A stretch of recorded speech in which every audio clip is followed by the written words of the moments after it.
We stand at a critical moment in history. Our children are the first to grow up with smartphones in hand, exposed to infinite information and connection.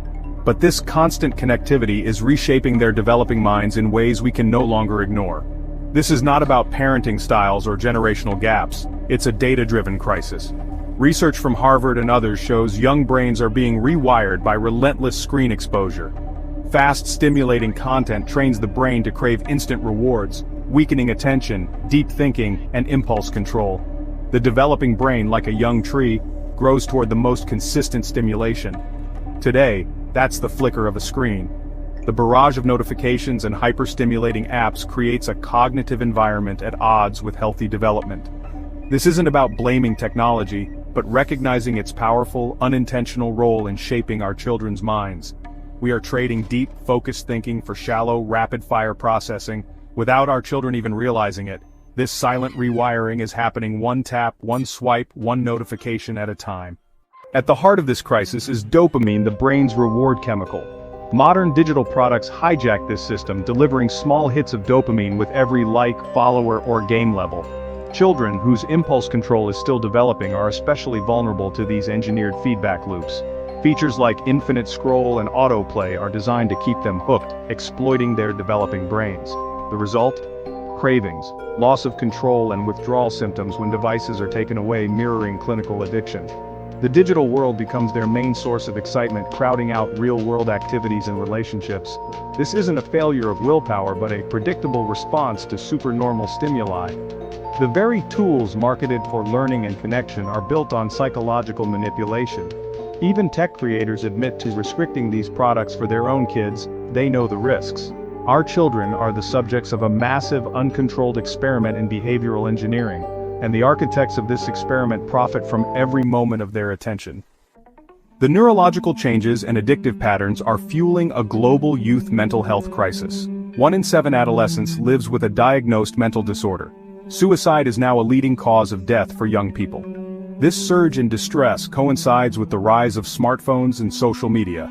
The paradox: hyper-connected kids are lonelier than ever, lacking deep, authentic relationships. Social media creates a culture of performance and comparison, breeding anxiety and eroding self-esteem. The pressure to be always available and perfect online is exhausting. Cyberbullying is relentless, following kids home and amplifying anxiety and depression. The loss of real-world play means kids miss out on learning vital social skills and resilience. As screens replace unstructured play, children become less equipped to handle real-life challenges. The result is a generation that is socially fragile and more alone than ever. The very platforms promising connection are delivering isolation. The digital revolution has transformed classrooms into zones of distraction and surveillance.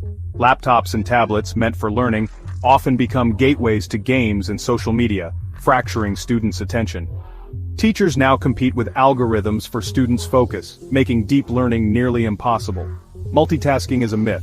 Constant toggling hinders memory and problem-solving. Schools increasingly monitor students' online activity, creating a climate of distrust and stifling curiosity. The rush to digitize education risks neglecting foundational skills like handwriting and deep reading. The classroom, once a sanctuary for focused thought, is now another battleground for our children's attention. The digital childhood crisis reverberates through families, placing immense pressure on parents. Parents struggle to set rules for ever-changing, addictive technologies, often becoming the tech police at home. Many parents battle their own screen habits, leading to fragmented interactions and weakened bonds with their children. Shared family rituals, dinner conversations, board games, reading together, are displaced by individualized screen time. The home, once a refuge, now brings the world's chaos and distractions into the living room. Parents feel overwhelmed, caught between fears of social exclusion and the risks of addiction and anxiety. Conflicting advice and constant judgment fuel parental burnout. True, undivided attention has become the rarest and most valuable resource in family life. Our children are being tracked, profiled, and targeted by algorithms they can't comprehend. Every click and like builds a digital dossier, commodifying their identities before they understand privacy. The constant digital tether has stolen the gift of boredom, the incubator of creativity and self-discovery. We must move from concern to action, create screen-free zones, prioritize real-world play, and reclaim face-to-face connection. But individual action isn't enough. We need systemic change and stronger regulations to hold tech companies accountable. Demand a duty of care. Ban addictive design features targeting minors.